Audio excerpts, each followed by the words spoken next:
دنیا میں جس قدر انبیاء آئے ہیں وہ مرزا صاحب کے فرمانے کے مطابق سب شرعی تھے، کیونکہ شریعت کے معنی مرزا صاحب نے یہ لیے ہیں کہ جس کی وحی میں امر و نہیں ہو، اور ہر نبی کے لیے کم سے کم اس قدر وحی ضروری ہے کہ لوگوں کو تبلیغ کرے کہ وہ اسے نبی مانے، اور جو اسے نہ مانے وہ کافر ہے۔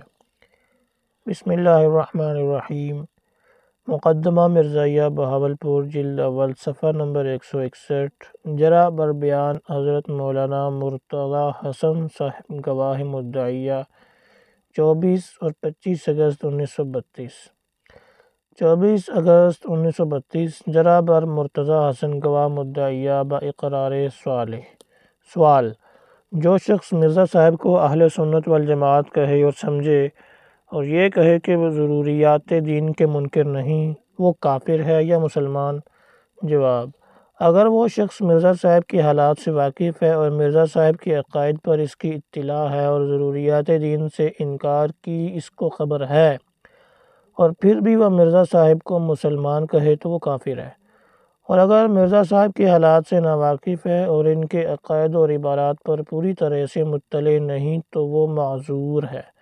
جو شخص مرزا صاحب کو دعویٰ مہدویت میں جھوٹا نہ سمجھے، مرزا صاحب کے عقائد سے مطلع ہونے کے بعد کوئی شخص ان کو مہدی سمجھے، وہ کافر ہے، اور اگر ان کے عقائد سے واقف ہے اور یہ بھی جانتا ہے کہ علماء نے ان کے خلاف کفر کا فتویٰ دیا ہوا ہے اور ان علماء کو غلطی پر جانتا ہے اور مرزا صاحب کو دعویٰ مہدویت میں سچا سمجھتا ہے تو وہ کافر ہے۔ جو شخص مرزا صاحب کی کتابوں کو، ان عقائد کو جو حق پر ہیں، پڑھ کر کہتا ہے کہ وہ درست ہیں تو وہ کافر نہیں، اور عقائد کفریہ کو کہتا ہے کہ صحیح ہیں تو وہ کافر ہے۔ اگر کوئی شخص مرزا صاحب کی کتابوں کو بلا تخصیص پڑھ کر یہ کہے کہ وہ تمام حقائق و معارف سے پر ہیں، چونکہ وہ عقائد کفریہ کی بھی تصدیق کرتا ہے، اس لیے کافر ہے۔ اگر اس کے ارادہ میں کوئی تخصیص ہے تو وہ معذور ہے۔ ایسے شخص کے متعلق جب تک کہ اس کا کلام سامنے نہ ہو کوئی رائے اس کے خلاف قائم نہیں کی جا سکتی۔ فتویٰ کے لیے جب تک متکلم کی حالات معلوم نہ ہوں فتویٰ صادر نہیں کیا جا سکتا۔ فتویٰ کلام کے معنی معلوم ہونے پر ہو سکتا ہے۔ جب تک متکلم کی حال معلوم نہ ہو تو جواب یہ دیا جائے گا کہ اگر مراد یہ ہے تو کافر، ورنہ نہیں۔ متکلم کے کلام میں اگر کوئی وجہ گنجائش ہو کہ جس میں متکلم کے بیان کی حاجت ہو تب اس کے متعلق اس سے پوچھا جائے گا، اور اگر اس کا کلام صریح ہو اور اہل عرف اس کا مطلب سمجھنے میں قاصر نہ ہوں تو پھر اگر متکلم اپنی کوئی مراد خلاف اپنے کلام صریح کے بیان کرے گا تو وہ قابل قبول نہ ہوگا۔ جو شخص مرزا صاحب کے عقائد کے واقف ہونے کے بعد اور یہ معلوم کر کے کہ علماء نے انہیں کفر کا فتویٰ دیا ہوا ہے تو خود بھی کافر ہو جاتا ہے اور اس کا نکاح فوری فسخ ہو جاتا ہے، اس کی اولاد ولد الزنا ہوگی۔ جو کتاب موسومہ اشارات فریدی اب پیش کی گئی ہے، میں اس کے مصنف کو نہیں جانتا، نہ میں نے اس کتاب کو پہلے دیکھا ہے۔ پھر کہا کہ اس کتاب کے صفحہ پر جو عبارت ہے اس سے ظاہر ہوتا ہے کہ یہ اشارات فریدی کا تیسرا حصہ ہے۔ مجھے پتہ نہیں کہ محمد بخش صاحب خواجہ غلام فرید صاحب کے صاحبزادہ ہیں یا نہ۔ جو عبارت اس کتاب مذکورہ بالا کے صفحات 69-70 پر الفاظ ذیل: بعد ازاں فرمودند کہ ہمہ اوقات مرزا صاحب با عبادت خدا عز و جل تا این چنین نیک مرد کے اہل سنت والجماعت است و صراط مستقیم است و راہ ہدایت میں نماید افتادہ اند و بروئے حکم تکفیر میں سازند، کلام عربی را بینند کہ از طاقت بشریت خارج است و تمام کلام او از معارف و حقائق و ہدایت بشریت است تا ہرگز منکر نیست۔ یہ عبارت میں نے سن لی ہے۔ اس کتاب کے صفحہ 70 پر جو عبارت بالفاظ ذیل فرمودند کہ مرزا صاحب بر مہدویت خود بسیار علامات بیان کردہ، مگر ازاں بیان دو علامات در کتاب خود درج ساختہ بیان نمودہ است، برتر و بدرجہ غایت بر دعویٰ مہدویت و گواہاند۔ میں نے یہ عبارت بھی سن لی۔ اس کتاب میں ہے صفحہ 133 پر جو عبارت ہے: عرض کرد کہ قبلہ چوں حالات صفات حضرت عیسی ابن مریم علیہ السلام و اوصاف مہدی موعود در مرزا صاحب یافتہ نمی شوند، رور خواجہ فرمودند کے اوصاف مہدی پوشیدہ و بیاں ہستند، شنید کے در دل ہائے مردم نشستہ اند، چہ عجب کہ ہمی مرزا صاحب غلام احمد مہدی باشند ہم امچنی است۔ آل مہدی پس اگر مرزا صاحب مہدی باشند امر مانے است۔ یہ عبارت میں نے سن لی ہے، اسی کتاب میں ہے۔ اس کتاب کے صفحہ 77 کے اوپر عبارت ذیل کے بعد ازاں تاہم جوابش کفر نبودند کو سن لیا ہے۔ اس کتاب میں ہے۔ میں اندازہ نہیں بتلا سکتا کہ میں نے مرزا صاحب کی کتنی کتابیں پڑھی ہیں، مجھے نہیں معلوم کہ ان کی کتنی کتابیں ہیں۔ مرزا صاحب کی ایک کتاب میں ہے کہ میں صاحب شرح جدیدہ نہیں ہوں۔ میں نے ان سب عبارتوں کو سن لیا ہے جو میں نے اپنے بیان میں پیش کی ہیں۔ مرزا صاحب نے جو براہین میں شریعت کی تعریف کی ہے اور اپنے آپ کو صاحب شریعت ہونا فرمایا ہے، اور اس میں یہ ثابت کیا ہے کہ میری وحی میں امر بھی ہے اور نہیں بھی ہے۔ وحی سے جو احکامات ثابت ہوتے ہیں وہی شریعت ہے۔ جتنی کتابوں میں مرزا صاحب کی وحی درج ہے وہ سب وحی شریعت ہے۔ مرزا صاحب نے کسی کتاب میں تمام وحی کو جمع نہیں کیا، انہوں نے کسی خاص کتاب کو شریعت قرار نہیں دیا، لیکن ان کی جو وحی جس کتاب میں درج ہے وہ شریعت جدیدہ ہے۔ مرزا صاحب نے شریعت کی یہ تعریف کی ہے کہ جس کی وحی میں امر بھی ہو اور نہیں بھی ہو، اور وہ کہتے ہیں کہ میرے دین میں امر بھی ہے اور نہیں بھی ہے، اور اس کے بعد کہتے ہیں کہ شریعت میں یہ ضروری نہیں کہ نئی چیزیں ہوں۔ رسول اکرم صلی اللہ علیہ وسلم پر جو قرآن نازل ہوا اس میں بہت سے احکام ایسے ہیں جو تورات اور انجیل میں نازل ہوئے۔ رسول اکرم صلی اللہ علیہ وسلم کو مرزا صاحب شریعت جدیدہ سمجھتے ہیں، باوجود کہ ان کی شریعت میں اور قرآن مجید میں بکثرت وہ احکام ہیں جو تورات اور انجیل میں آ چکے ہیں۔ تو مرزا صاحب کے نزدیک وحی جدید آنا اور شریعت جدید آنا ایک چیز ہے، اگرچہ یہ وحی جدید الفاظ اور معنی میں بھی پہلی وحی کے بالکل مطابق ہو۔ لہذا جتنی وحی مرزا صاحب کی ہے وہ مرزا صاحب کے فرمان کے مطابق سب شریعت جدیدہ ہے۔ گو مرزا صاحب نے صاف الفاظ میں یہ نہیں کہا کہ میری وحی شریعت ہے، لیکن اس تحریر میں کہ جو بالکل صراحت ہے انہی کی عبارت ہے، جس میں مرزا صاحب نے یہ فرمایا ہے کہ اگر یہ کہو کہ صاحب شریعت دعویٰ کر کے ہلاک ہوتا ہے تو یہ بھی تو سمجھو کہ شریعت کیا ہے۔ اس کی وحی میں امر و نہیں ہو وہی صاحب شریعت ہے، اور فرماتے ہیں کہ میری وحی میں امر بھی ہے اور نہیں بھی، اور اس کی بہت شرح کر کے آخری نتیجہ نکالتے ہیں کہ میرے مخالف اب بھی ملزم ہے، یعنی میرا صاحب شریعت جدیدہ ہونا ثابت ہو گیا۔ جب مرزا صاحب نے اپنی وحی کو وحی شریعت جدیدہ قرار دیا اور یہ فرما دیا کہ مجھ پر ایمان لانا بھی باعث نجات ہے، اور جو مجھ پر ایمان نہ لائے گا وہ سب کافر ہے، اور یہ بھی فرمایا گیا کہ ان کی وحی پر کہ تم تمام آدمیوں کی طرف مبعوث کر کے بھیجے گئے ہو اور تمام دنیا کو اپنی نبوت کا اقرار کرنے کی دعوت دی، تو ان کی سب کتابیں اشتہاری ہیں، اور اگر مرزا صاحب نے اس مضمون کا کوئی اشتہار بھی دیا ہو کہ ان کے مرید ان کی وحی کو وحی شریعت جانے تو میں نہیں کہہ سکتا کہ دیا ہے یا نہیں دیا۔ یا مرزا صاحب نے جہاں لکھا ہے کہ قرآن اور حدیث باعث نجات ہے، یہ الفاظ ان کے نزدیک بالکل بے معنی ہے۔ مرزا صاحب کی کتابوں میں یہ ضرور درج ہے کہ قرآن اور حدیث کے ذریعہ نجات جانو، لیکن جب مرزا صاحب نے اپنے آپ کو صاحب شریعت نبی قرار دیا تو اب قرآن اور حدیث کے معنی وہی ہوں گے جو مرزا صاحب بیان کریں گے، تو معمول بھی مرزا صاحب کی وحی رہی نہ کہ قرآن اور حدیث۔ مرزا صاحب کی کتابوں میں یہ ہے کہ میں نبی اور رسول ہوں۔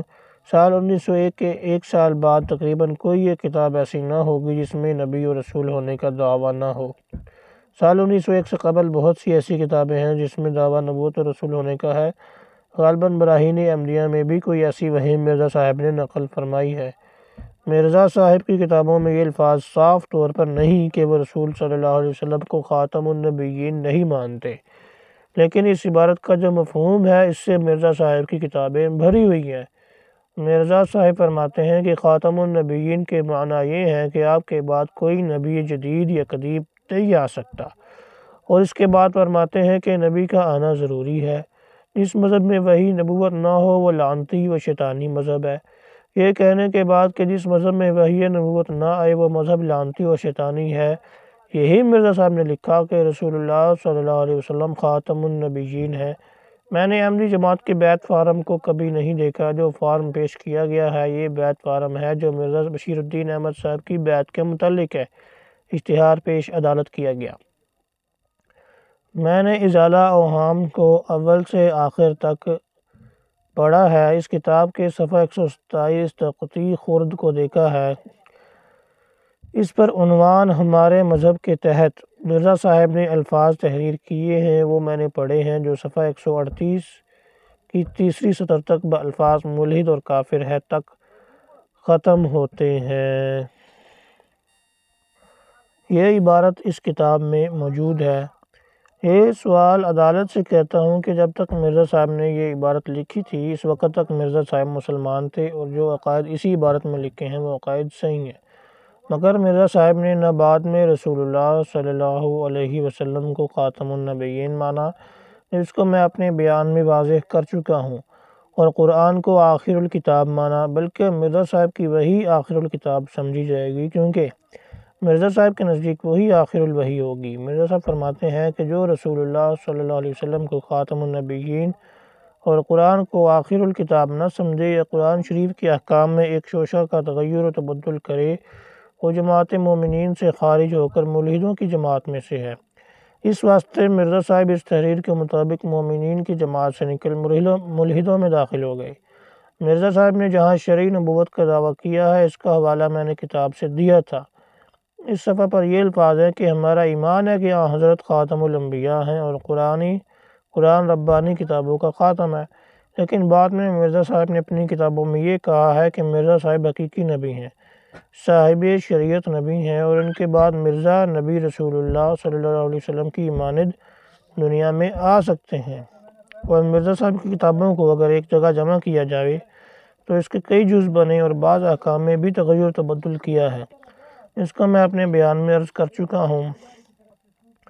لہذا مرزا صاحب صرف الفاظ کا اقرار کرتے ہیں، معنی کا اقرار نہیں کرتے، اس لیے کافر ہوئے۔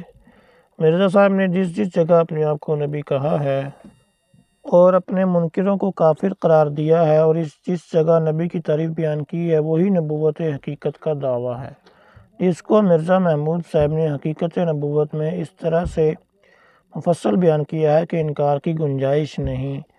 اس پر کتاب حقیقت النبوت لکھی گئی، جس میں مرزا محمود صاحب نے مرزا صاحب کی باتوں سے ثابت کیا ہے کہ مرزا صاحب اپنے آپ کو نبی حقیقی سمجھتے ہیں۔ مرزا صاحب نے لکھا ہے، اگر حقیقی نبی کے یہ معنی ہے کہ سچا نبی ہو، جھوٹا اور بناوٹی نہ ہو، تب تو ہم کہتے ہیں کہ مرزا صاحب حقیقی نبی ہیں۔ حقیقت النبوت صفحہ نمبر 3، انوار العلوم جلد 2 صفحہ نمبر 347۔ مرزا صاحب نے کہا کہ جو شخص صاحب شریعت ہو، رسول اللہ صلی اللہ علیہ وسلم سے الگ ہو کر براہ راست نبوت پاوے، وہی معنی نبوت ختم ہے۔ مرزا صاحب کہتے ہیں کہ نبی اس کو کہتے ہیں کہ جو خدا کے الہام سے بکثرت آئندہ کی خبریں دے۔ تتمہ حقیقت الوحی صفحہ 68، خزائن جلد 22 صفحہ 503 پر مرزا صاحب کہتے ہیں کہ یہ آپ لوگ جس امر کا نام مکالمہ و مخاطبہ رکھتے ہیں، میں اس کی کثرت کا نام بموجب حکم الہی نبوت رکھتا ہوں۔ کتاب چشمہ معرفت صفحہ 325، خزائن جلد 23 صفحہ 341 پر مرزا صاحب کہتے ہیں کہ خدا کی یہ اصطلاح ہے کہ جو کثرت مکالمات و مخاطبت کا نام اس نے نبوت رکھا ہے، یعنی ایسے مکالمات جن میں اکثر غیب کی خبریں دی گئی ہوں۔ صفحہ 12 میں کہتے ہیں کہ جبکہ وہ مکالمہ و مخاطبہ اپنی کیفیت اور کمیت کی روح سے کمال درجہ تک پہنچ جاوے اور اس میں کوئی کثافت اور کمی باقی نہ ہو اور کھلے طور پر امور غیبیہ پر مشتمل ہو، تو وہی دوسرے لفظوں میں نبوت کے نام سے موسوم ہوتا ہے۔ اس پر تمام نبیوں کا اتفاق ہے۔ یہ تعریف نبوت حقیقی کی بھی سمجھی جائے گی۔ مرزا صاحب کا منکر ویسا ہی کافر ہے جیسا کہ اور انبیاء کا، اور مرزا صاحب کی بعثت عام ہے اور ختم نبوت کا عقیدہ لعنتی اور شیطانی ہے۔ اس وقت سے مرزا صاحب نے نبوت کے یہ معنی کیے تھے، جس پر نبوت کا الہام ہو وہ نبی ہے۔ مرزا صاحب نے جب یہ فرما دیا کہ وہ نبی تشریعی نبی ہیں اور شریعت کی تعریف بھی کرتی، تو اب کوئی مرتبہ نبوت حقیقی کا باقی نہیں رہتا۔ رسول اللہ صلی اللہ علیہ وآلہ وسلم کی طرف سے حضرت عیسیٰ ابن مریم کے آنے کا حدیثوں میں وعدہ ہے، جس کے متعلق میں کل اپنے بیان میں ذکر کر چکا ہوں۔ حضرت مہدی کے آنے کا بھی وعدہ ہے، جو رسول اللہ صلی اللہ علیہ وسلم کی اولاد میں سے ہوگا۔ صدی کے شروع میں ایک مجدد کے آنے کی متعلق حدیث میں آیا، مجدد کو نہ ماننے والے پر کوئی الزام عائد نہیں ہوتا، کیونکہ نہ مجدد پر دعویٰ ضروری ہے، نہ اس کے دعویٰ کو ماننا ضروری ہے، اور نہ اس کے نہ ماننے سے کوئی کفر عائد ہوتا ہے۔ مرزا صاحب نے حشر اجساد کا انکار کیا ہے اور یہ موجب کفر ہے۔ کتاب ازالہ وہاب میں یہ فکرہ اس کو ہم نے مانا کہ کامل درجہ دخول بہشت کا جو جسمانی روحانی دونوں طور پر ہوگا کہ وہ حشر کے بعد ہوگا، ایک مستحق کو عطا کیا جائے گا۔ ازالہ وہام صفحہ 349، خزائن جلد 3 صفحہ 278 پر موجود ہے، لیکن مرزا صاحب نے اپنی کتاب ازالہ وہام صفحہ 349 تا 351، خزائن جلد 3 صفحہ 278 تا 279 پر جو کچھ لکھا ہے وہاں درج ہے کہ یوم الحساب ان کو بہشت سے خارج نہیں کرے گا۔ اس سے قبل درج ہے کہ تمام مومنین یوم الحساب سے پہلے اس میں پورے طور پر داخل ہو جائیں گے اور یوم الحساب ان کو بہشت سے خارج نہیں کرے گا۔ اس سے ثابت ہوتا ہے حشر اجساد نہیں ہے۔ مرزا صاحب کی کتاب آئینہ کمالات اسلام روحانی خزائن جلد 5 صفحہ نمبر 387 پر یہ الفاظ وَنَا اعْتَقِدُ أَنَّ الْجَنَّةَ حَقٌّ وَالنَّارَ حَقٌّ وَحَشْرَ الْأَجْسَادِ حَقٌّ، لیکن یہ صرف الفاظ ہی ہیں، صحیح معنی مراد نہیں ہے۔ جو کتاب مجھے ازالہ وہام اب دکھلائی گئی ہے اس پر سال 1891 لکھا ہوا ہے، کتاب آئینہ کمالات اسلام پر سال 1892 لکھا ہوا ہے۔ یہ حدیث ہے کہ قرآن شریف کے کئی مطلب ہیں مگر کوئی مطلب ایک دوسرے سے معارض نہیں ہو سکتا، اور جو مطالب ظاہر کے علاوہ ہیں وہ لطائف اور اشارات کے درجہ میں ہیں۔ احکام شرعیہ کے ثابت کرنے کا وہی طریقہ ہے جو اصول میں بیان کیا گیا ہے۔ اس واسطے عقائد کی کتابوں میں لکھا ہے کہ مخصوص کے ظاہری معنی میں کیا فرق ہے۔ اگر کوئی شخص ظاہری معنوں کو چھوڑ کر باطنی معنی بنائے گا، جیسا کہ فرقہ باطنیہ نے ایسا کیا ہے، اس کی علماء نے تکفیر کی ہے، اس واسطے کہ اس بنا پر شریعت کا کوئی حکم باقی نہ رہے گا کہ اس بنا پر قرآن کی باریکیاں اگر مومنین اس قابل ہوں گے تو ان پر معارف کھلیں گے اور قابل نہ ہوں گے تو نہ کھلیں گے، لیکن کوئی معنی کسی پر اگر منکشف ہوں اور وہ اصول شریعت کے مخالف ہوں وہ مردود اور ناقابل اعتبار ہیں۔ قرآن شریف کے متعلق جو حدیث کتاب مشکات باب فضائل القرآن میں سے بیان کی گئی ہے، اس کی سند مجہول ہے، خود اس کتاب میں درج ہے۔ اختلاف معنی پر کی صورت میں یہ دیکھا جائے کہ دونوں اختلاف کرنے والے ایک ہی مرتبہ کے ہیں اور کسی ایک کے معنی قطعی اور یقینی طور پر ثابت نہیں ہے تو اس میں تکفیر نہیں ہوگی، لیکن اگر ایک کی جانب دلائل قطعیہ ہیں یا اجماع ہے اور پھر کوئی شخص اس کا خلاف کرے گا تو اس کا خلاف بالکل معتبر نہیں ہوگا بلکہ ساکت ہے۔ کتاب شہادت القرآن صفحہ 25، خزائن جلد 6 صفحہ 320-21 پر نفخ صور کے متعلق یہ عبارت ہے، اور نفخ صور دو قسم پر ہے، ایک نفخ اذلالی اور نفخ ہدایت، جیسا کہ اس آیت میں اس طرف اشارہ ہے کہ نفخ صور یہ آیت ذو الوجوہ ہے، قیامت سے بھی تعلق رکھتی ہے اور اس عالم سے بھی، لیکن اس عبارت سے قبل یہ الفاظ ہیں: 12ویں علامت مسیح موعود کا پیدا ہونا ہے، جس کو کلام الہی میں نفخ صور کے استعارہ میں بیان کیا گیا ہے، اور نفخ حقیقت میں دو قسم پر ہے، ایک نفخ اذلالی اور ایک نفخ ہدایت۔ یہاں مرزا صاحب یہ فرماتے ہیں کہ مسیح موعود کا پیدا ہونا نفخ صور سے بطریق استعارہ بیان کیا گیا ہے، اور نفخ حقیقت میں دو قسم پر ہے، ایک قسم اذلالی اور ایک نفخ ہدایت۔ مطلب یہ ہوا کہ نفخ کی کل دو قسمیں مرزا صاحب کے نزدیک ہیں، یا نفخ گمراہی یا نفخ ہدایت۔ وہ نفخ صور جس کے متعلق عام مسلمانوں کا اعتقاد ہے، اس سے مرزا صاحب کا انکار معلوم ہوتا ہے۔ دنیا میں جس قدر انبیاء آئے ہیں وہ مرزا صاحب کے فرمانے کے مطابق سب شرعی تھے، کیونکہ شریعت کے معنی مرزا صاحب نے اس یہ لیے ہیں کہ جس کی وحی میں امر و نہی ہو، اور ہر نبی کے لیے کم سے کم اس قدر وحی ضروری ہے کہ لوگوں کو تبلیغ کرے کہ وہ اسے نبی مانے اور جو اسے نہ مانے وہ کافر ہے۔ جو شخص یوں کہے کہ رسول اللہ صلی اللہ علیہ وسلم کے بعد نبی تشریعی نہیں آنے کا، اس کا یہ مطلب ہے کہ نبی شرعی اور نبی حقیقی نہیں آنے کا۔ کسی مسلمان کا یہ مطلب نہیں کہ کسی قسم کی نبوت شرعی آپ کے بعد باقی ہے۔ یہ ہو سکتا ہے کہ نبی ہو اور صاحب کتاب نہ ہو، لیکن مرزا صاحب کے قول کے مطابق یہ نہیں ہو سکتا کہ کوئی نبی ہو اور تشریعی نہ ہو۔ مرزا صاحب کا یہ قول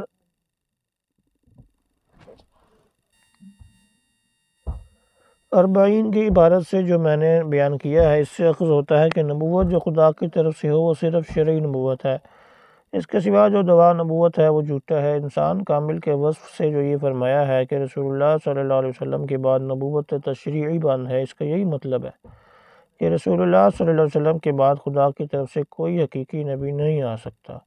جس کو شریعت اور خدا نے نہیں کہا ہے وہ نہیں آ سکتا۔ اس کے بعد جو دعویٰ ہوگا وہ جھوٹا ہوگا۔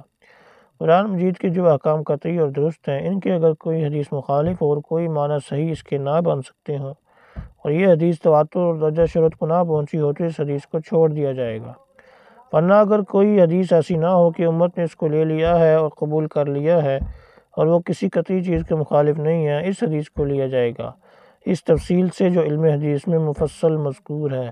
لا نبی بعدی کے معنی مرزا صاحب نے خود یہ کیا کہ نہ کوئی اگلا نبی آ سکتا ہے اور نہ کوئی پچھلا نبی۔ مرزا صاحب نے بعد کے معنی کوئی اور لیے ہوں تو اگر وہ صحیح نہیں ہے تو میں ان سے اتفاق نہیں کروں گا۔ بعد کے معنی لوگ بھی پیچھے کے ہیں۔ اس معنی کے سوا یہ لفظ قرآن اور حدیث میں اگر نہیں استعمال ہوئے تو میں نہیں کہہ سکتا میں نے لا نبی بعدی کے وہ معنی لیے جو مرزا صاحب نے لیے ہیں، اور مرزا صاحب نے اس کو خاتم النبیین کی تفسیر قرار دے کر کہا رسول اللہ صلی اللہ علیہ وسلم نے یہ تفسیر کی ہے۔ میں نے بعدی کے وہی معنی لیے ہیں جو علماء نے کیے اور خاتم النبیین کے منکر کو کافر قرار دیا۔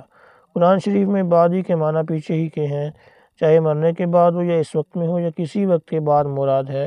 حدیث کی بعض روایات ممکن ہے کہ بالمعنی ہی ہوں اور بعض بالالفاظ ہی ہوں، اس کی تفصیل کی کوئی ضرورت نہیں ہے۔ جو حدیث محل نبوت کی اینٹ کے متعلق میں نے کل بیان کی تھی، اس میں من قبلی کے الفاظ ہیں۔ 30 دجالوں والی حدیث میں نے کل پیش کی تھی۔ اس کے علاوہ اور حدیثیں بھی ہیں جن میں دجالوں کی تعداد 70 تک بیان کی گئی ہے۔ جو شخص یہ کہے کہ 30 دجال پورے ہو چکے تو یہ اس کا خیال ہے، ہم اس کے پابند نہیں۔ میں امام ابو عبداللہ محمد بن خلیفہ مالکی شارح صحیح مسلم کو نہیں جانتا کہ وہ کون ہے۔ میں اس کے دوسرے شارح ابو عبداللہ محمد بن یوسف شوی کو بھی نہیں جانتا۔ ان دونوں کی رائے ہے کہ 30 دجال پورے ہو چکے۔ اس کے ساتھ وہ یہ نہیں کہتے کہ وہ فلاں فلاں شخص ہیں، کہتے ہیں کہ تاریخ دان اگر دیکھیں گے تو ان کو ظاہر ہو جائے گا۔ اس قسم کا مجہول قول اول تو حجت نہیں۔ جو شخص 8 جلدوں میں مسلم شریف کی شرح لکھے، 3 سطر میں لکھنا جن میں 30 نام اعجمی مجہول کا موقف ہے۔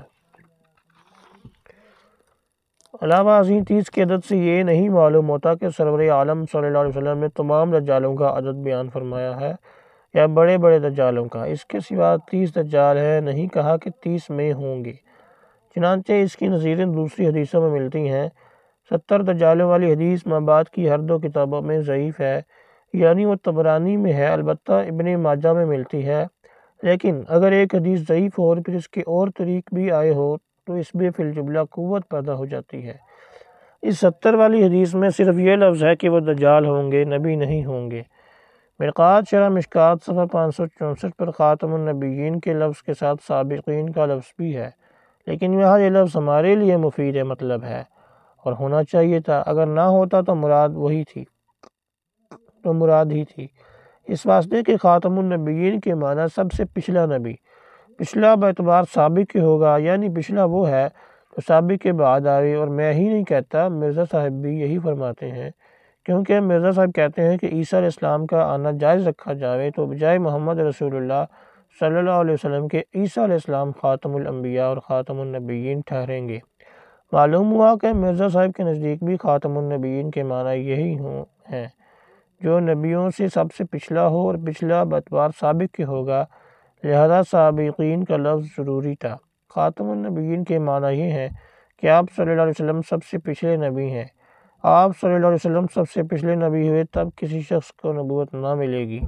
حقیقت رسول اللہ صلی اللہ علیہ وسلم کی جیسی ثابت ہوئی ہے کہ جب یہ کہا جائے کہ اب صلی اللہ علیہ وسلم کے بعد اور کوئی نبی نہیں آنے کا، پچھلے نبیوں کا بند کرنا کوئی معنی نہیں۔ حضرت عائشہ صدیقہ رضی اللہ عنہا نے رسول اللہ صلی اللہ علیہ وسلم کے داہنے مبارک سے یہ حدیث سنی ہے کہ نبوت میں سے کچھ باقی نہیں رہا سوائے سچے خوابوں کے۔ اس حدیث کو سننے کے بعد حضرت عائشہ صدیقہ رضی اللہ عنہا کیسے ان کی قائل ہو سکتی ہیں کہ آپ صلی اللہ علیہ وسلم کے بعد کوئی اور نبی ہو سکتا ہے؟ ضرور ان کے کلام کا یہی مطلب لیا جائے گا کہ ان کو کوئی بدین لا نبیہ بعدی کے عبوب سے دفعہ اٹھاوے اور یہ کہے کہ آپ صلی اللہ علیہ وسلم کے بعد قدیم اور جدید کوئی نبی نہیں آئے گا۔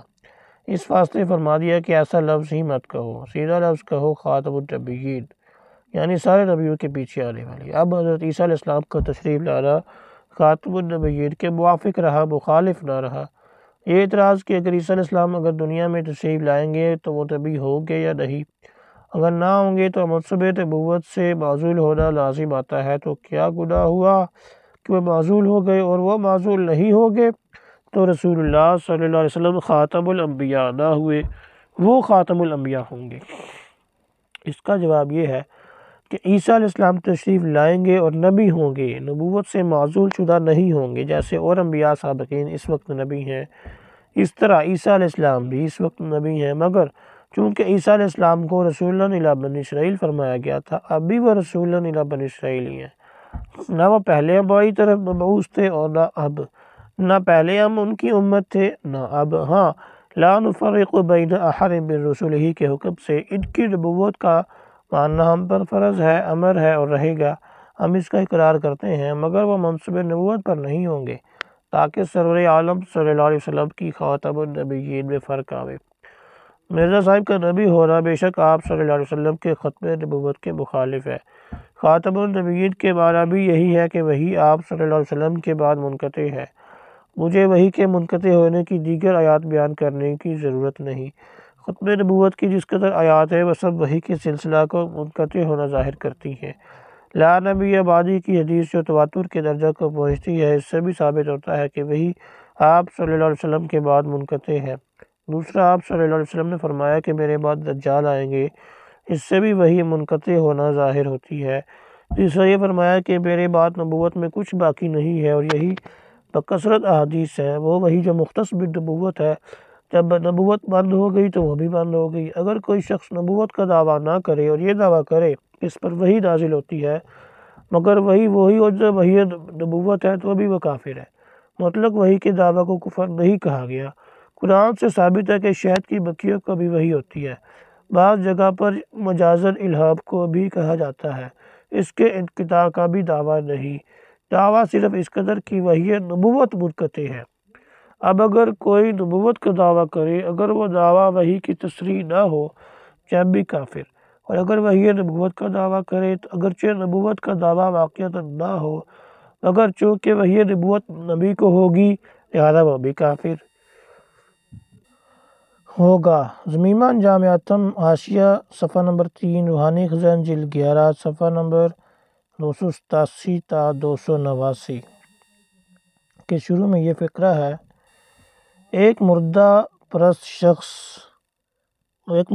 فتح مسیح نام نے فتح گڈھا تحصیل بٹالہ ضلع گرداسپور سے پھر اپنی پہلی بے-حیائی کو دکھلا کر ایک گندہ اور بد زبانی سے بھرا ہوا خط لکھا ہے۔ اس سے تا جا کر یہ عبارت شروع ہوتی ہے کہ اس نادان اسرائیلی نے تا الفاظ ہاں ہاں آپ کو بد زبانی کی عادت تھی۔ اس سے قبل یہ الفاظ ہیں کہ متی کی انجیل سے معلوم ہوتا ہے کہ آپ کی عقل بہت موٹی تھی۔ اس کے آگے کے الفاظ مرزا صاحب کے اپنے معلوم ہوتے ہیں۔ روحانی خزائن صفحہ 6، خزائن جلد 11 صفحہ نمبر 290 پر یہ عبارت ہے، لیکن کہ ان چار میں 3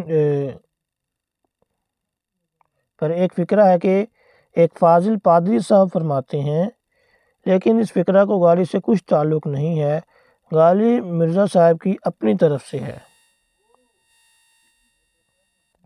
کتاب خزائن الاسرار کو میں نے اب دیکھا ہے۔ ضمیمہ جامعتم صفحہ نمبر 7، خزائن جلد 11 صفحہ 291 پر یہ عبارت ہے، لیکن کہ ان چار میں 3 گناہگار ہیں، تا میں نے داؤد سے زنا کیا تھا۔ مرزا صاحب نے اپنی کتاب میں یہی الفاظ نہیں لکھے ہیں۔ سوال عدالت۔ مرزا صاحب نے کتاب انجامیاتم صفحہ نمبر 9 روحانی خزائن جلد نمبر 11 صفحہ نمبر 293 پر کہا کہ یسوع کا قرآن میں کوئی ذکر نہیں۔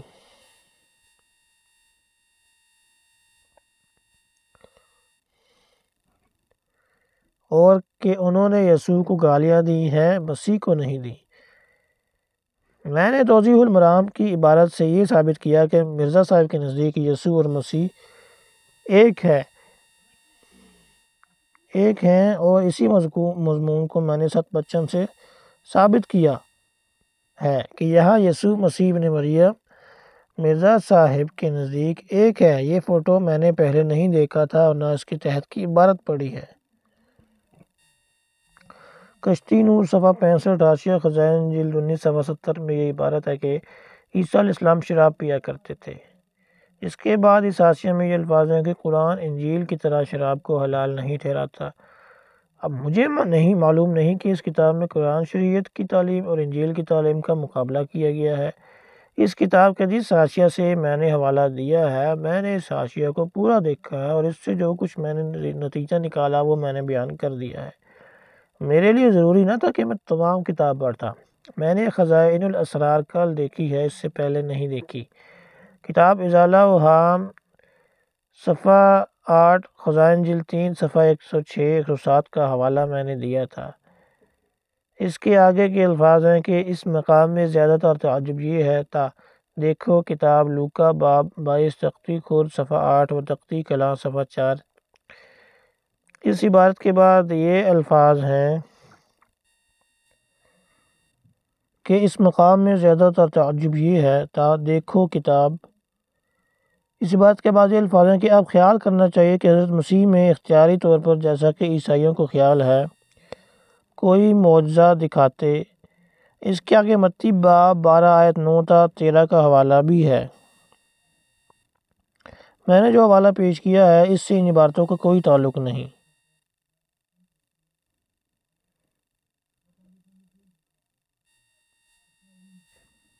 میں نے پیش کیا ہے کہ مرزا صاحب کی طرف سے جو اس توہین اور گالیوں کا یہ جواب دیا جاتا ہے کہ یہ عیسائیوں کو الزامی جواب دیا ہے، یہ غلط ہے۔ اس واسطے کہ ازالہ اوہام صفحہ 5 خزائن جلد 3 صفحہ 105 پر مرزا صاحب نے مولویوں اور خشک زاہدوں کو یعنی مسلمانوں کو مخاطب کر کے پھر عیسیٰ علیہ السلام پر اعتراض کیے ہیں۔ جہاں مولویوں اور زاہدوں کو مخاطب کیا ہے اور جو فکرے میں نے اپنے بیان میں لکھوائے ہیں کہ وہ میری رائے میں ایک ہی سلسلہ ہیں۔ حضرت رسول اللہ صلی اللہ علیہ وسلم سے قبل بعض دفعہ ایسا ہوا کہ ایک وقت میں ایک سے زیادہ نبی ہوئے۔ موسیٰ علیہ السلام شریعت کا علم سیکھنے کسی سے نہیں گئے تھے، دین سیکھنے کے لیے نہیں گئے۔ رشت سے مراد میں سچی باتیں لیتا ہوں اور سچی باتیں وہ سیکھنے گئے تھے۔ کتاب دافع البلا صفحہ 4 خزائن جلد 18 صفحہ 219 کی عبارت جو میں نے لکھوائی ہے اس سے ماقبل یہ الفاظ ہیں جن لوگوں نے ان کو خدا بنایا جیسے عیسائی۔ میرا اس بات سے کوئی تعلق نہیں کہ عیسیٰ علیہ السلام اس کے وقت میں کوئی راست باز آدمی موجود تھا یا نہ۔ قرآن شریف میں جو یہ آیا ہے کہ یحییٰ علیہ السلام کو قرآن میں خدا نے حصور فرمایا اور عیسیٰ علیہ السلام کو حصور نہیں کہا، اس کی وجہ یہ ہے کہ خدا نے ان قصوں کو صحیح سمجھا جو مرزا صاحب نے درج کیے ہیں۔ جو قصے اس کتاب میں درج ہیں یہ قرآن یا انجیل میں ہیں یا نہ۔ میں نے انجیل میں جو فوٹو درج ہیں آج دیکھے ہیں، یہ فوٹو پہلے انجیل میں نہ تھے، یہ بعد میں کسی نے بنائے ہیں۔ جس حاشیہ کا میں نے کتاب دافع البلا سے حوالہ دیا ہے وہ عیسیٰ علیہ السلام کے گالیاں دینے سے تعلق رکھتا ہے۔ کتاب ازالہ اوہام حصہ دوم صفحہ 489 خزائن جلد 3 صفحہ 362 پر یہ الفاظ ہیں اور اس زمانے کے پادریوں کی دجالیت سو حضرت مسیح ابن مریم نے خدائی کا دعویٰ ہرگز نہیں کیا۔ کتاب تریاق العلوم صفحہ 77 خزائن جلد 15 صفحہ 305 پر یہ عبارت ہے کہ حضرت مسیح کے حق میں کوئی بے ادبی کا کلمہ میرے منہ سے نہیں نکلا۔ ایسا مسیح جس کے یہ کلمات ہوں راست باز نہیں ٹھہر سکتا، اس پر ہم ایمان لاتے ہیں۔ لیکن اگر کوئی شخص کسی کا فرضی نام رکھ کر گالیاں دے تو اسی کو گالیاں دینا ہے، جیسے عیسائی اپنے عیسیٰ علیہ السلام کی نسبت یہ باتیں کہتے ہیں جو بھی پیغمبر اور رسول ہیں۔ اگر مرزا صاحب کے دل میں عیسیٰ علیہ السلام کی کچھ عظمت ہوتی تو اس مضمون کو یوں ادا فرماتے کہ عیسائیوں کے کہنے پر یہ چیزیں لازم آتی ہیں جس سے عیسیٰ علیہ السلام قطعاً اور یقیناً پاک تھے۔ جو عیسیٰ علیہ السلام کے متعلق ایسی باتیں کہے ہم اسے کافر سمجھتے ہیں۔ اگر ایک جگہ کوئی شخص اسی کو گالیاں دے دے اور دوسری جگہ تعریف کرے تو تعریف کر دینے سے گالیاں مرتفع نہیں ہو سکتی۔ مرزا صاحب نے جو عیسیٰ علیہ السلام کو گالیاں دی ہیں وہاں ایسا کوئی لفظ نہیں کہ جس سے عیسیٰ علیہ السلام کی برات کی ہو اور یہ فرمایا ہو کہ یہ عیسائیوں کا خیال ہے، مگر ہمارے نزدیک تو غلط اور کفر ہے۔ بروزی، ذلی اور مجازی نبوت کی اصطلاحیں جو مرزا صاحب نے بیان کی ہیں یہ شریعت میں نہیں ہیں۔ اگر کسی نے اپنی کوئی اصطلاح مقرر کی ہو تو ہر شخص کو اختیار ہے۔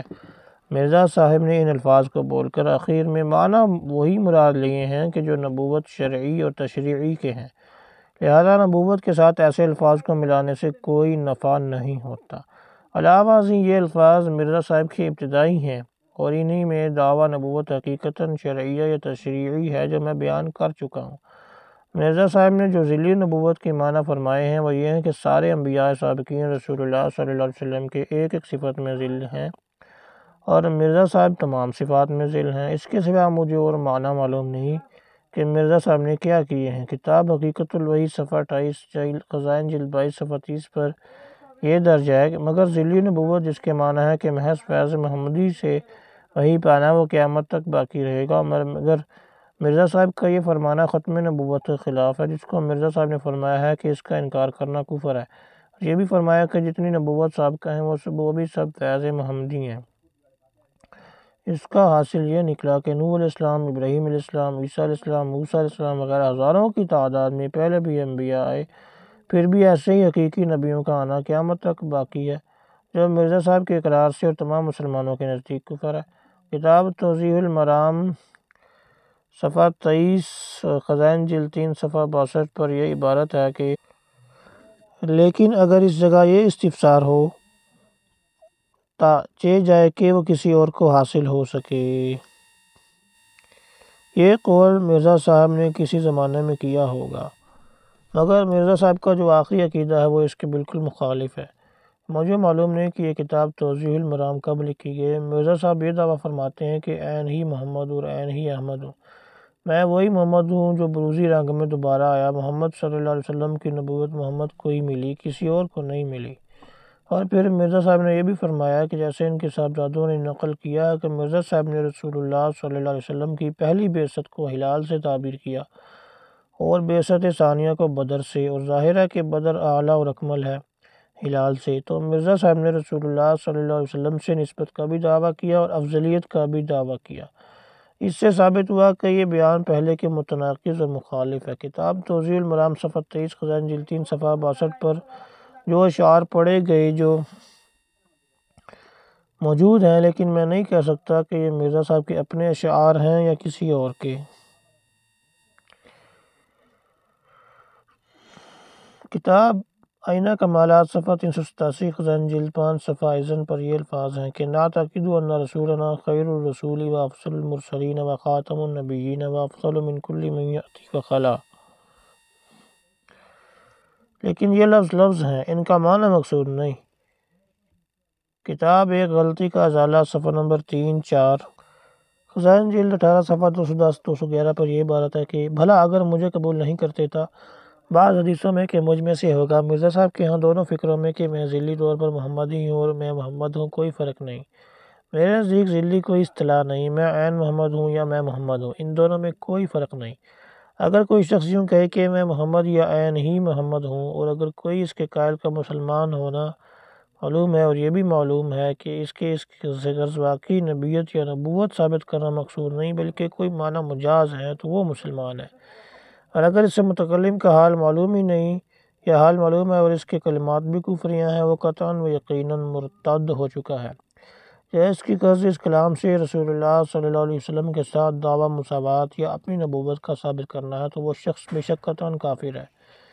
ایک ہی کلام دو شخصوں کا ہو اور ان دونوں شخصوں کا حال یکساں ہو تو بے شک حکم ایک ہی ہوگا، لیکن جب دونوں کی حالات مختلف ہیں تو جو متکلم کی مراد معلوم ہوگی اس کے مطابق حکم دیا جائے گا۔ ان فقرہ جات کا کہ میں محمد ہوں یا کہ میں عین ہی محمد ہوں یقینی مطلب جب تک متعین نہ ہو اور متکلم کا حال معلوم نہ ہو تب تک اس پر کوئی خاص متکلم کے لیے حکم نہ دیا جائے گا۔ کلمہ کفر ہونا اور چیز ہے اور متکلم پر حکم کفر لگانا اور چیز ہے۔ ایک کلمہ بے شک کفر کا ہے مگر خاص متکلم پر حکم لگانے کی وہ تفسیر ہے جو اوپر بیان کی گئی۔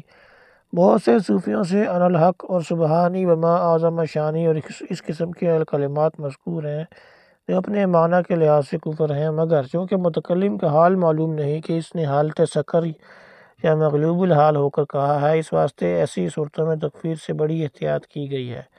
تاہم بعض وقت تحفظ شریعت کے لیے فتویٰ کفر بھی دیے گئے اور بعضوں کو قتل بھی کیا گیا۔ میں نہیں کہہ سکتا کہ جو کلمات کتاب تذکرۃ الاولیاء سے بایزید بسطامی کے نام کے ساتھ منسوب کیے گئے ہیں یہ صحیح نہیں، کیونکہ کسی ولی کامل کا متقی پرہیزگار کی نسبت کسی کلمہ کفر کا نسبت کرنا جب تک بروایت صحیح ثابت نہ ہو جائے جائز نہیں۔ اگر ثابت ہو جائے تب اس میں وہ تفصیل ہے جو اوپر بیان کی جا چکی ہے۔ بادشاہ کو ذل اللہ کہا جاتا ہے، مگر اس کے نزدیک معنی مجازی باتفاق مراد ہے۔ لیکن اگر کوئی شخص یہ کہے کہ اور یہ دعویٰ کرے کہ ذل اور ذی ذل ایک ہوتا ہے، اور چونکہ حدیث میں یا قول میں سلطان کو ذل اللہ کہا گیا ہے لہذا میں عین ہی خدا ہوں، یا تم میرے لیے نماز پڑھو اور عبادت کرو ورنہ تم کافر ہو جاؤ گے، جیسا کہ خدا کے انکار کرنے سے کافر ہوتے ہیں، تو ایسا شخص ذل اللہ کہنے والا قطعاً کافر ہے۔ جیسا کہ مرزا صاحب نے ذل محمد صلی اللہ علیہ وسلم اپنے کو کہہ کر یہی چیزیں ہم سے منوانے کا دعویٰ کیا کہ جو رسول اللہ کے لیے تھیں۔ اگر کوئی مدعی نبوت دعویٰ نبوت کر کے کسی نبی کی توہین کرے تو وہ کافر ہے۔ حدیث بخاری باب بنی اسرائیل میں ہے، رسول اللہ صلی اللہ علیہ وآلہ وسلم نے فرمایا کہ حضرت ابراہیم علیہ السلام نے 3 جھوٹ بولے ہیں، لیکن ان کو جھوٹ کہنا باعتبار ظاہر کیا ہے ورنہ حقیقت میں ایک بھی جھوٹ نہ تھا۔ قول فیصل صفحہ 4 پر یہ الفاظ ہیں کہ اللہ تعالیٰ نے جو کمالات سلسلہ نبوت میں رکھے مجموعی طور پر وہ ہادی کامل پر ختم ہو چکے ہیں، اب ذیلی طور پر ہمیشہ کے لیے مجددین کے ذریعہ سے دنیا پر الہام پر تو ڈالتے رہیں گی۔ یہ قول مرزا صاحب کا یہ بتاتا ہے کہ اب فقط مجدد آئیں گے، جیسا کہ مرزا صاحب سے پہلے بہت سے مجدد گزر چکے۔ اب جو مرزا صاحب اپنے آپ کو نبی کہتے ہیں اور دروازہ نبوت کا کھولتے ہیں اور ہزاروں نبیوں کے آنے کو جائز فرماتے ہیں، اس قول سے مرزا صاحب کافر ہوئے اور دونوں قول متعارض ہوئے۔ تاہم رسول اللہ صلی اللہ علیہ وسلم کے تمام صحابہ صدیق تھے۔ حضرت ابوبکر رضی اللہ عنہ میں چونکہ یہ صفت بہت بڑی ہوئی تھی اس واسطے ان کو یہ لقب دے دیا گیا۔ اس کا یہ مطلب نہیں کہ اور صدیق نہ تھے۔ اگر ایک خاص صفت میں کوئی دوسروں سے بڑھ جائے تو اس کا یہ مطلب نہیں کہ دوسروں میں سے بھی یہ صفت نہیں آ سکتی۔ حضرت عائشہ صدیقہ رضی اللہ عنہ کو بھی صدیقہ کہا گیا۔ حضرت علی کرم اللہ وجہہ کو بھی بعض روایات میں رسول اللہ صلی اللہ علیہ وسلم نے صدیق کہا ہے۔ نوٹ: حضرت علی کرم اللہ وجہہ کے صدیق کے لقب دیے جانے کے متعلق حوالہ طلب کیا گیا، چونکہ غیر متعلق ہے اس لیے گواہ سے نہیں پوچھا گیا۔ علماء امتی کا انبیاء بنی اسرائیل کی حدیث بیان کی جاتی ہے، لیکن اس کی سند میں گفتگو ہے۔ محمد اکبر حضرت شیخ احمد سرہندی مجدد ہیں، حضرت شاہ ولی اللہ صاحب مجدد ہوں گے؟ سوال مکرر۔ میں نے حضرت خواجہ غلام فرید صاحب کی نسبت ان کی کتابوں کے تحت کلموں سے دریافت کیا گیا تو تحقیق کی ہے۔ مرزا صاحب انجامیہ خزائن جلد 11 صفحہ نمبر 69 پر فرماتے ہیں کہ اب ہم ان مولویوں حاجیوں کے نام ذیل میں لکھتے ہیں کہ جن میں سے بعض تو اس حادث کو کافر بھی کہتے ہیں اور مفتری بھی، اور بعض کافر کہنے سے سکوت اختیار کرتے ہیں مگر مفتری اور کذاب اور دجال نام رکھتے ہیں۔ بہرحال یہ تمام مکفرین اور مکذبین مباہلہ کے لیے بلائے گئے ہیں، اور ان کے ساتھ وہ سجادہ نشین بھی ہیں یا جو مکفر یا مکذب ہیں۔ ان کے ساتھ مرزا صاحب نے 2 گروہوں کی فہرستیں دی ہیں۔ ان فہرستوں کا عنوان یہ ہے کہ وہ لوگ جو مباہلہ کے لیے مخاطب کیے گئے ہیں یہ ہیں۔ اس فہرست میں ہندوستان کا کوئی بڑا مولوی ایسا نہیں جس کا اس میں نام نہ ہو۔ ہندوستان کے علاوہ بنگلور، دیوپور، بالم تک کے علماء بھی اس میں شامل ہیں۔ علماء کے نام ختم کرنے کے بعد سجادہ نشینان کے نام لکھے ہیں۔ اس فہرست میں غلام فرید صاحب چشتی چاچڑاں علاقہ بہاولپور کا نام نمبر 5 پر ہے۔ ان کا نام صفحہ 71 پر ہے اور صفحہ 72 تک یہی سلسلہ چلا گیا ہے۔ آخر میں مرزا صاحب لکھتے ہیں کہ ان تمام حضرات کی خدمت میں یہ رسالہ پیکٹ کر کے بھیجا جاتا ہے، اور لیکن اگر اتفاقاً کسی صاحب کو نہ پہنچا تو وہ اطلاع دیں تاکہ یہ دوبارہ ذریعہ رجسٹری بھیجا جاوے۔ اس سے یہ نتیجہ نکلتا ہے کہ حضرت خواجہ غلام فرید صاحب مکفر اور مکذب سمجھتے تھے۔ جو کلمات حالت سکر میں بعض اولیاء سے نکلتے ہیں، ایسی حالت سکر انبیاء پر طاری نہیں ہوتی۔ کوئی کلمہ خلاف شریعت اور خلاف احکام خداوندی انبیاء علیہ السلام سے نہیں نکل سکتا، کیونکہ وہ مجسمہ ہدایت ہوتے ہیں اور ہدایت ہی کے لیے آتے ہیں۔ اگر ان کے کلام میں وہ چیزیں بھی ہوں جو خلاف شرع ہیں تو انبیاء علیہ السلام علی الاطلاق متبع نہیں رہنے کے، کہ ہر چیز میں جو ان سے مخصوص نہیں ہے ان کی اتباع کی جاوے۔ عیسیٰ علیہ السلام کے ساتھ مرزا صاحب نے جو ناپاک قصے منسوب کیے ہیں وہ قرآن میں نہیں ہیں۔ جرح مقرر صفحہ نمبر 69، خزائن جلد 11 صفحہ نمبر 69۔ باقی عبارت سے بھی یہ ظاہر ہوتا ہے کہ خواجہ غلام فرید صاحب کو مباہلہ کے لیے بلایا گیا۔ ضمیمہ انجام حاتم صفحہ 38-39، خزائن جلد 11 صفحہ نمبر 323-324 پر خواجہ غلام فرید صاحب کے ذکر کے ساتھ جو خط خواجہ صاحب کا نقل کیا گیا ہے یہ بدون شہادت کے قبول نہیں کیا جا سکتا، یہ کہ یہ خط خواجہ صاحب کا اپنا تحریر شدہ ہے۔ سن کر درست تسلیم کیا، دستخط صاحب جلیس محمد اکبر۔ سوداد مقدمہ بہاولپور جلد اول صفحہ نمبر 170 تک جرح بربیان مولانا مرتضی حسن صاحب رحمۃ اللہ علیہ ختم ہوئی۔